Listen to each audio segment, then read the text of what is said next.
ఇది జీవో 2022లో అంటే YSR CP government లో ఉండేటప్పుడు ఈ జియో ఇష్యూ చేశారు. అయితే విషయం ఏమైందంటే కరెక్ట్ గా 15 days బ్యాక్ 20 days బ్యాక్ మాకు అన్ని కలిపి ఒకే పోర్టల్లో అంటే సింగిల్ విండో విధానం తీసుకొచ్చి ఆ సింగిల్ విండో విధానంలోని ఇప్పుడు మన electrical department permission, R&B permission, panchayat municipality permission, police permission, electricity permission, ఈ 5 పర్మిషన్స్ డెఫినెట్ గా మనకి వినాయక మండపం పెట్టాలంటే ఉండాలి. ఇంతకు ముందు ఏం చేసేవారంటే ఒక్కొక్కరు ఒక్కొక్క దగ్గరికి వెళ్లి పర్మిషన్ తీసుకునేవారు. మేము అలా కాకుండా ఒక జాయింట్ ఇన్స్పెక్షన్ పెట్టి ఒక జాయింట్ సింగిల్ విండో విధానం పెట్టి పెట్టాం. అయితే ఆ రోజు ఏం చేశారంటే ఇదే జీవోని నాకు డిపార్ట్మెంట్ వాళ్ళు తీసుకొచ్చి ఇచ్చారు.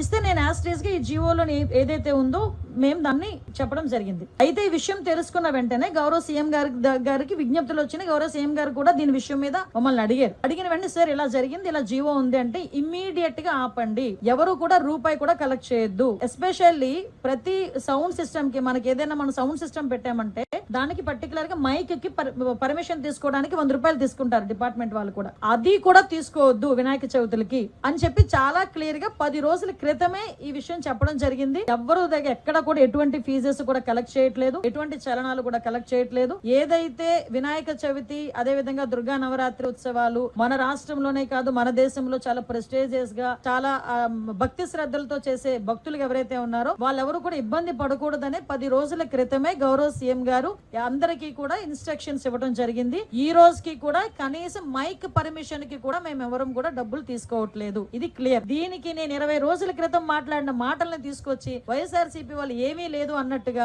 ఈ రోజు కావాలని దాన్ని ట్రోల్ చేసే పరిస్థితి చూస్తా ఉంటే వాళ్ళ తాలూకా తెలివి తక్కువతనం, అదే విధంగా వాళ్ళు బురద జల్లే కార్యక్రమాల్లో వాళ్ళకి టైమ్ సిచ్యువేషన్ అలాంటివి ఏం అవసరం లేదన్న సంగతి కూడా చాలా క్లియర్ గా అర్థమవుతుంది. ఇది క్లియర్ గా ప్రజలందరికీ కూడా అర్థం కావాలి కాబట్టి చెప్తున్నా. ఇది ఆల్రెడీ 2022లో ఇచ్చిన జీవో. ఆ రోజు ఆ జీవోని కూడా పక్కన పెట్టి ఎట్టి పరిస్థితుల్లో ఎవరికి కూడా అది కలెక్ట్ చేయొద్దు అని చెప్పారు. ఎవరు కూడా అక్కడ కలెక్ట్ చేయట్లేదు. ప్రతి ఒక్క చోట కూడా వినాయక ఉత్సవాలు అంగరంగ వైభవంగా జరుగుతున్నాయి. ప్రజలు ఎవరు కూడా ఇబ్బంది పడట్లేదు.